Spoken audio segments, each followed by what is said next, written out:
ഈ പുഴയും കടന്നിന്റെ ഇന്നത്തെ എപ്പിസോഡിലേക്ക് എല്ലാവർക്കും സ്വാഗതം. വീഡിയോ ആദ്യമായി കാണുകയാണെങ്കിൽ സപ്പോർട്ട് ചെയ്ത് സബ്സ്ക്രൈബ് ചെയ്ത് ലൈക്ക് ചെയ്യാൻ മറക്കല്ലേ. നിവിനെ തിരഞ്ഞ് ക്ഷേത്രത്തിലേക്ക് എത്തുന്ന രാഗിണി കാണുന്നത് ഒരു തൂണിനപ്പുറം സങ്കടത്തോടെ ഇരിക്കുന്ന നിവിനെയും കാവേരിയുമാണ്. പെട്ടെന്ന് അവൾ തന്റെ മൊബൈൽ എടുത്ത് ആ കാഴ്ച മൊബൈലിൽ പകർത്തുകയാണ്. അപ്പോഴേക്കും കാവേരി എഴുന്നേറ്റ് നിവിനാണ് ഇരിക്കുന്നതെന്ന് പോലും അറിയാതെ തന്റെ ബാഗിൽ എന്തോ നോക്കി. പെട്ടെന്ന് ഇവിടുന്ന് പോകുമ്പോഴേക്കും നിവിനും അവളെ കാണുന്നില്ല. സങ്കടത്തോടെ കരയുന്ന നിവിനും തന്റെ കണ്ണു തുടയ്ക്കുകയാണ്. അവർ പരസ്പരം കണ്ടിട്ടില്ലെന്ന് മനസ്സിലാക്കിയ രാഗിണിയും കാവേരിയുടെ അരികിലേക്ക് ചെന്ന് ഹലോ കാവേരി മാഡം എന്ന് വിളിക്കെ കാവേരിയും രാഗിണിയെ കണ്ട് ദേഷ്യത്തോടെ നോക്കി നിൽപ്പാം. രാഗിണി കാവേരിയുടെ അരികിലേക്ക് ചെന്ന് എന്താ മാഡം പതിവില്ലാതെ അമ്പലത്തിലൊക്കെ? എന്റെ അറിവിൽ എന്തെങ്കിലും കാര്യസാധ്യത്തിന് വേണ്ടിയാ ആൾക്കാർ അമ്പലത്തിൽ വന്ന് പ്രാർത്ഥിക്കുന്നത്. അല്ല മാഡം എന്തിനാ ഈ വഴി വന്നതെന്നാ എന്റെ സംശയം. ഇപ്പൊ മാഡം ആണെങ്കിൽ മൊത്തത്തിൽ അങ്ങ് ജയിച്ചു നിൽക്കുവല്ലേ. പറയടി നീ എന്താ ഇവിടെ എന്ന് രാഗിണി ചോദിക്കേ. നിനക്ക് ആവശ്യമുള്ള കാര്യത്തിൽ മാത്രം ഇടപെടുക. ഞാൻ എന്ത് ചെയ്യുന്നു എവിടെ പോകുന്നു എന്നൊക്കെ ചോദിച്ച് മേലിൽ എന്റെ പിന്നാലെ വരരുത്. നീ മാത്രമേ ഉള്ളൂ. അയാൾ എവിടെ? ആഗ്രഹിച്ചതുപോലെ തന്നെ നിന്റെ കല്യാണം നടന്നില്ലേ? ജയത്തിന്റെയും തോൽവിയുടെയും കള്ളിയൊന്നും പൂരിപ്പിച്ചിട്ടില്ല ഞാൻ. പക്ഷെ ഒന്നോർത്തോ, മത്സരിക്കാൻ ഞാൻ ഉണ്ടായിരുന്നെങ്കിൽ നീ ഒരിക്കലും ജയിക്കുമായിരുന്നില്ല. എതിരാളിയായിട്ട് ഞാനുണ്ടെന്ന് സങ്കല്പിച്ച് നീ നിഴലിനോട് യുദ്ധം ചെയ്തു. ഗോളില്ലാത്ത പോസ്റ്റിൽ ഗോൾ അടിച്ചിട്ടെ മുന്നിൽ വന്ന് ഞെളിഞ്ഞു നിൽക്കണ്ട. തോറ്റുപോയേനി നീ എന്ന് കാവേരി പറയുന്നത് കേൾക്കെ കല്യാണം നടന്നു എന്ന് രാഗിണിയും മനസ്സിൽ ചിന്തിക്കുക.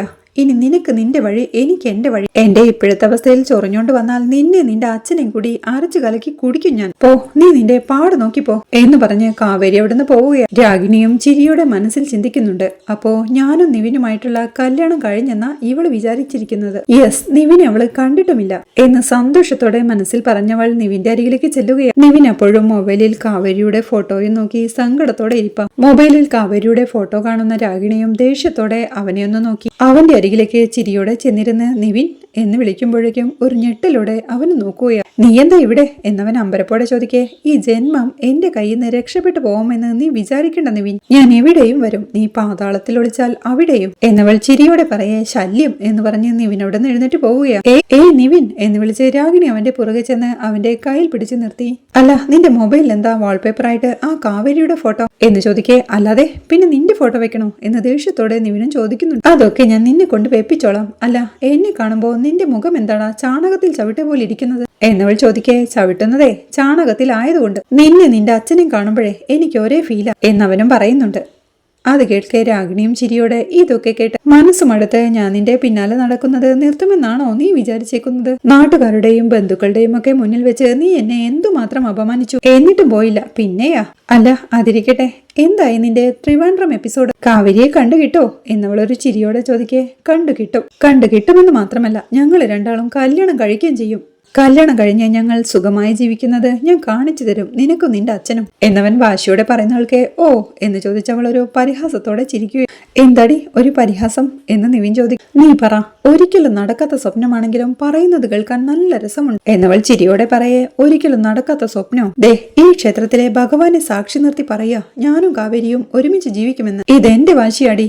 ഇതേ അമ്പലത്തിൽ വെച്ച് ഞാൻ കാവേരിയുടെ കഴുത്തിൽ താലി കെട്ടും. നീ കണ്ടോ എന്നവൻ പറയുന്നവൾക്ക് അവളും പരിഹാസത്തോടെ കൊണ്ട് ഈ അമ്പലത്തിലെ ഭഗവാനാണോ സാക്ഷി എന്ന് ചോദിച്ച് പൊട്ടിച്ചിരിച്ച് എന്റെ ഭഗവാനെ ഈ അറിവില്ല പൈതങ്ങളോട് ക്ഷമിച്ചേക്കണേ എന്ന് പറയുന്നതുകൾക്ക് നീ പരിഹസിക്കാണോടി എന്ന് നിവിനും ചോദിക്കുന്നു. നീ ഒരു മരമണ്ടനാണല്ലോ എന്നോർത്ത് ചിരിച്ചു പോയതാ നിവിനെ. നിനക്കൊരു രഹസ്യം അറിയോ? ഈ ഭഗവാനെ നീയും കാവേരിയും ഒന്നിക്കുന്നത് ഇഷ്ടമല്ല എന്നവൾ പറയുന്നവൾക്ക് എന്ത് എന്ന് നിവിനും.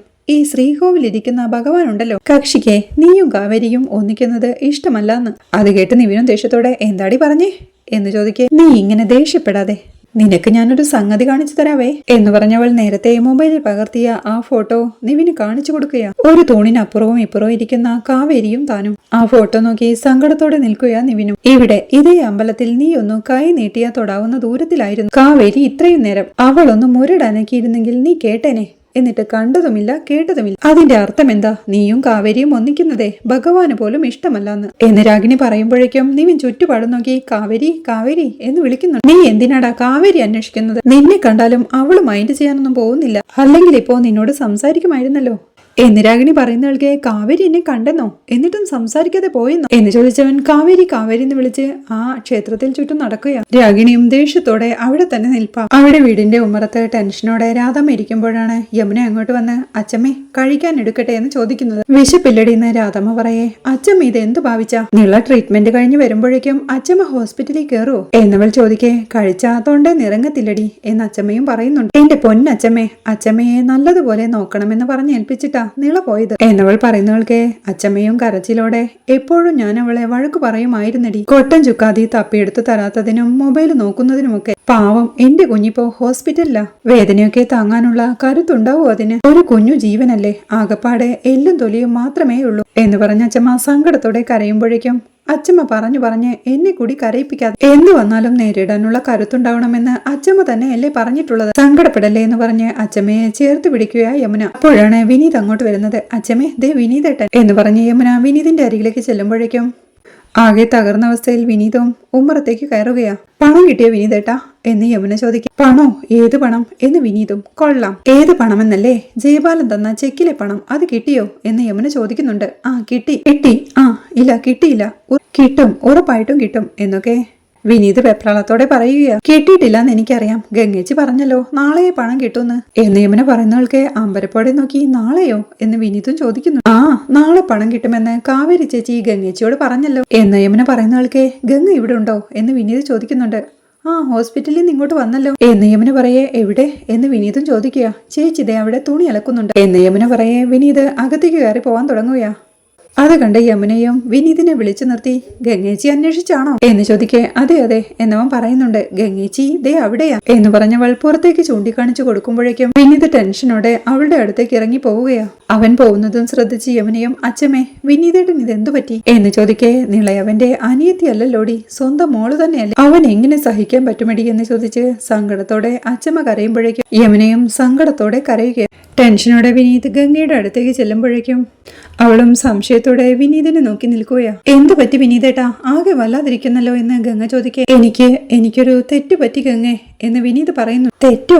എന്ത് തെറ്റ് എന്ന് ഗംഗ ചോദിക്കേ. ഞാനേ അത് ആ പണം അക്കൗണ്ടിൽ വന്നതാ ഗംഗേ എന്നവൻ പരുങ്ങളോടെ പറയേ. ഏത് ചെക്ക് മാറിയ പണമോ എന്ന് ഗംഗയും ചോദിക്കുക. അതെ, ആ പണം എന്റെന്ന് പോയി ഗംഗ എന്ന് വിനീത് പറയുന്നവൾക്ക് ഗംഗയ്ക്കും അതൊരു ഷോക്ക് ആവുകയാ. വിനീതേട്ടൻ എന്താ പറഞ്ഞ് എന്ന് ചോദിച്ചവൾ വിനീതിന്റെ അടുത്തേക്ക് ചെല്ലുകയാ. അക്കൗണ്ടിൽ പണം വന്ന് കുറച്ചു കഴിഞ്ഞപ്പോ എനിക്കൊരു കോൾ വന്നു. ബാങ്കിൽ നിന്നാണെന്നാ പറഞ്ഞ് അവര് ചോദിച്ച നമ്പറൊക്കെ ഞാൻ പറഞ്ഞു കൊടുത്തു. രാവിലെ ബാങ്കിൽ നിന്ന് പണം എടുക്കാൻ നോക്കിയപ്പോഴാ മനസ്സിലായത് 50 ലക്ഷം രൂപ പോയി എന്നവൻ സങ്കടത്തോടെ പറയുന്നുണ്ട്. OTP നമ്പറാണോ പറഞ്ഞു കൊടുത്തത് എന്ന് ഗംഗ സംശയത്തോടെ ചോദിക്കേ. അതെ ഗംഗ, പറഞ്ഞു കൊടുക്കരുതെന്ന് എനിക്കറിയില്ലായിരുന്നു എന്ന് സങ്കടത്തോടെ വിനീതും പറയുകയാ. ഗംഗ അപ്പോഴേക്കും 2 കൈയും തലയിൽ വെച്ച് അയ്യോന്ന് നിലവിളിക്കാൻ തുടങ്ങിയിരുന്നു. കൈകൊണ്ട് തലയ്ക്കടിച്ചവൾ പൊട്ടിക്കരയുമ്പോഴേക്കും വിനീത് അങ്ങോട്ട് ചെന്ന് ഗംഗെ എന്ന് വിളിക്കുന്നുണ്ട്. ഗംഗയും വിനീതിനോട് പൊട്ടിത്തെറിക്കുകയാ. മരമണ്ട, മരക്കഴുതേ, ബുദ്ധിയോ വിവരമോ ഉണ്ടോ തനിക്ക്? മായ പൈസയ്ക്ക് വിവരമുണ്ടോ എന്നൊക്കെ അവൾ ചോദിക്കുന്നയാൾക്ക് ഗംഗ തന്നെയാണോ ഈ പറയുന്നത് എന്ന് വിനീതും ചോദിക്കുക. ഗംഗ തന്നെയാടോ, തന്നെ പോലൊരു കഴിവ് കെട്ടവനോട് ഇതൊന്നും ഏൽപ്പിക്കരുതെന്ന് ഞാൻ കാവേരിയോട് പലവട്ടം പറഞ്ഞതാ. ഇനി എന്റെ അനിയത്തിയുടെ ഓപ്പറേഷൻ എങ്ങനെ നടത്തുമെന്ന് പറയാൻ എന്നവന്റെ കോളറിനിട്ട് പിടിച്ചുകൊണ്ട് പൊട്ടിക്കരഞ്ഞ് ഗംഗ ചോദിക്കുകയാ. ആരെങ്കിലും കേൾക്കും ഗംഗെ എന്ന് ചുറ്റിനും നോക്കിക്കൊണ്ട് വിനീത് പറയേ. കേൾക്കട്ടെടോ, കേൾക്കട്ടെ, 50 ലക്ഷത്തിന്റെ കണക്കെല്ലാം എല്ലാവരും കേൾക്കട്ടെ. എത്ര ഉളുപ്പില്ലാതെയാടോ ഈ പറയുന്നത്? 50 ലക്ഷം രൂപ പോക്കറ്റ് അടിച്ചു പോയി എന്നൊക്കെ പറയുന്ന പോലെ ലക്ഷത്തിന്റെ വില എന്താണെന്ന് അറിയോടോ തനിക്ക്? 1,00,000 രൂപ കളഞ്ഞു വന്നിട്ട് നിൽക്കുക. താൻ തന്റെ ജീവിതത്തിൽ 1,00,000 രൂപ കണ്ടിട്ടുണ്ടോ? തന്റെയൊക്കെ ഈ താലിക്ക് തല കുനിച്ചു തന്ന എന്നെ പറഞ്ഞ മതിയല്ലോ. കാവേരി എത്ര കഷ്ടപ്പെട്ടിട്ടാ ജയപാലന്റെ കയ്യിൽ നിന്ന് അത് വാങ്ങിച്ചെടുത്തതെന്ന് അറിയോ? എന്നിട്ട് അത് മുഴുവൻ കൊണ്ടുപോയി തൊലച്ചത്രേ എന്ന് ഗംഗ ദേഷ്യത്തോടെ പറയുമ്പോഴേക്കും സോറി ഗംഗ എന്ന് സങ്കടത്തോടെ കരഞ്ഞുകൊണ്ട് വിനീതും പറയുന്നുണ്ട്. സോറിയോ, പോടാ അവിടുന്ന് എന്ന് പറഞ്ഞ് വിനീത് ഗംഗയെ പിടിച്ച് തള്ളുകയാ. കിണറിന്റെ ചുറ്റുമതിലേക്ക് മറിഞ്ഞു വീണുകൊണ്ട് ഗംഗെ എന്ന് വിനീത് വിളിക്കേ. അവൾ വീണ്ടും വന്ന് വിനീതിന്റെ കോളറിനിട്ട് പിടിച്ചുയർത്തിക്കൊണ്ട് ഇതൊക്കെ ഉണ്ടാവുമെന്ന് അറിയാവുന്നതുകൊണ്ടാ തന്നെ പോലൊരു പട്ടിക്കാട്ടുകാരനെ കെട്ടില്ല എന്ന് ഞാൻ പറഞ്ഞത്. തന്റെ കണ്ണീരും സെന്റിമെന്റ്സും എല്ലാം കണ്ട് കല്യാണത്തിന് സമ്മതിച്ചിട്ട് ഒടുവിലിപ്പോ എന്തായി? ഞാൻ പെട്ടില്ലേ എന്ന് ചോദിച്ച് പൊട്ടിക്കരഞ്ഞുകൊണ്ട് അവൾ മതിലിൽ തലയിട്ടിടിക്കുകയാ. വിനീത് ചെന്ന് അവളെ ആശ്വസിപ്പിച്ച് ഗംഗെ പ്ലീസ് ഗംഗെ എന്ന് പറയുന്നുണ്ടെങ്കിൽ തന്നോട് ഇറങ്ങി പോവാനല്ലേ പറഞ്ഞേ? ഇറങ്ങിപ്പോടോ എവിടേക്കെങ്കിലും ഒന്ന് ഇറങ്ങിപ്പോ എന്നൊക്കെ ഗംഗ പറയേ. ഗംഗയെ പ്ലീസ് എന്ന് പറഞ്ഞ് വിനീത് കൈ കൂപ്പുകയാ. തന്നോട് ഇറങ്ങി പോവാനാ പറഞ്ഞത്. ഒരു വകയ്ക്കും കൊള്ളാത്ത തന്നെ എനിക്കിനി ആവശ്യമില്ല. എടോ പോടോ എന്ന് പറഞ്ഞ് ഗംഗ വിനീതിനെ പിടിച്ച് തള്ളുമ്പോഴേക്കും അവൻ മുറ്റത്തേക്ക് കമഴ്ന്നടിച്ചു വീഴുന്നതുമെല്ലാം ഗംഗയുടെ സത്യം തുറന്നു പറയാനായി ചെല്ലുന്ന വിനീത് ഓർത്ത് നിൽക്കുകയാ. അവനെ കണ്ട് ഗംഗയും വിനീതേട്ടാ എന്ന് വിളിച്ച് അവന്റെ അരികിലേക്ക് വന്ന് വിനീതേട്ടാ എന്താ ഇവിടെ നിൽക്കുന്നത് എന്ന് ചോദിക്കെ കണ്ണു നിറഞ്ഞ് വിനീതും മനസ്സിലോർക്കുന്നുണ്ട്. തന്നോടത് പറയാൻ എനിക്ക് പറ്റില്ല ഗംഗെ. അവന്റെ സങ്കടത്തോടുള്ള നിൽപ്പ് കണ്ട് എന്താ വിനീതേട്ടാ ഇതെന്തു പറ്റി എന്ന് ഗംഗ വീണ്ടും ചോദിക്കുക. ഏയ് ഒന്നുമില്ലെന്ന് പറഞ്ഞ് വിനീത് അവിടുന്ന് പോവുകയാ. അവിടെ വീട്ടിലെത്തിയ രാഗിണിയും സ്റ്റെയർ കേസിൽ നിവിനെ കുറിച്ച് ആലോചനയോടെ ഇരിക്കുമ്പോഴാണ് മുകളിൽ നിന്ന് ഇറങ്ങി വന്ന ജയപാലനും എന്താ മക്കൾ ഇവിടെ വന്നിരിക്കുന്നത്? നീയേ ഒന്നും കഴിച്ചിട്ടില്ലെന്ന് അമ്മ പറഞ്ഞല്ലോ എന്ന് ചോദിക്കുന്നത്. വിശക്കുന്നില്ലച്ച എന്ന് രാഗിണി പറയേ. എന്താ ഇപ്പൊ എന്റെ കുട്ടിക്ക് പെട്ടെന്ന് വിശപ്പ് പോവാനായിട്ട്? ഡി മോളെ അച്ഛനോടൊന്നും ഒളിക്കണ്ട പറയടി എന്ന് ജയപാലൻ പറയേ. അത് ഞാൻ നിവിനെ കണ്ടച്ചാ എന്ന് രാഗിണി പറയുന്നുണ്ട്. എവിടെ വെച്ച്? എന്നിട്ട് നിങ്ങൾ സംസാരിച്ചോ എന്നച്ഛൻ ചോദിക്കേ. ജസ്റ്റ് മിസ് അച്ഛാ, ജസ്റ്റ് മിസ്.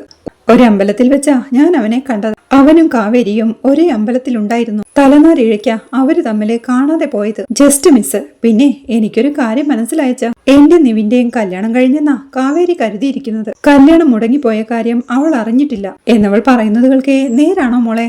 അല്ല ഒരുപക്ഷെ അവൾ അഭിനയിക്കുന്നതാണെങ്കിലോ എന്ന് ജയപാലൻ ചോദിക്കേ. ഏയ് അല്ലച്ച, അവൾക്ക് അത്രയൊന്നും അഭിനയിക്കാൻ അറിഞ്ഞൂടാ. നിങ്ങൾ രണ്ടാളുടെയും കല്യാണം കഴിഞ്ഞതല്ലേ, പിന്നെന്തിനാ എന്റെ പുറകെ നടന്ന് ശല്യപ്പെടുത്തുന്നതെന്നാ അവൾ എന്നോട് ചോദിച്ചത് എന്ന് രാഗിണി പറയുന്നത് കേൾക്കേ.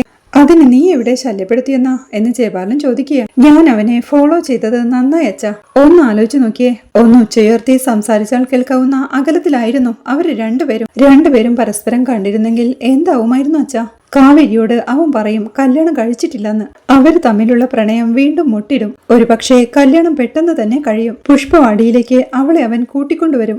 അവളുടെയും കുടുംബത്തിന്റെയും പ്രശ്നം മുഴുവൻ നിവിൻ നികത്തി കൊടുക്കും. രാജി ആന്റിയുടെ പണം മുഴുവൻ നിവിനുള്ളതല്ലേ അച്ഛാ? രാജി ആന്റിക്ക് എന്നെയല്ലേ വേണ്ടാതുള്ളൂ.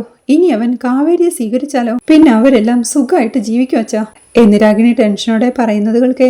അത് കണ്ട് നിന്റെ അച്ഛൻ ചുമ്മാതിരിക്കുമെന്ന് തോന്നുന്നുണ്ടോ എന്നച്ഛൻ ചോദിക്കുന്നവൾക്ക് കണ്ണു നിറഞ്ഞ ദേഷ്യത്തോടെ ഇരിക്കുന്നു. രാഗിണിയെ കാണിക്കുന്നിടത്താണ് ഈ എപ്പിസോഡ് അവസാനിക്കുന്നത്. നിവിനെ തേടി ജയപാലനെത്തുന്നതാണ് നാളത്തെ എപ്പിസോഡിലെ വിശേഷങ്ങൾ. വീഡിയോ ഇഷ്ടമായാൽ സപ്പോർട്ട് ചെയ്ത് സബ്സ്ക്രൈബ് ചെയ്ത് ലൈക്ക് ചെയ്യാൻ മറക്കല്ലേ.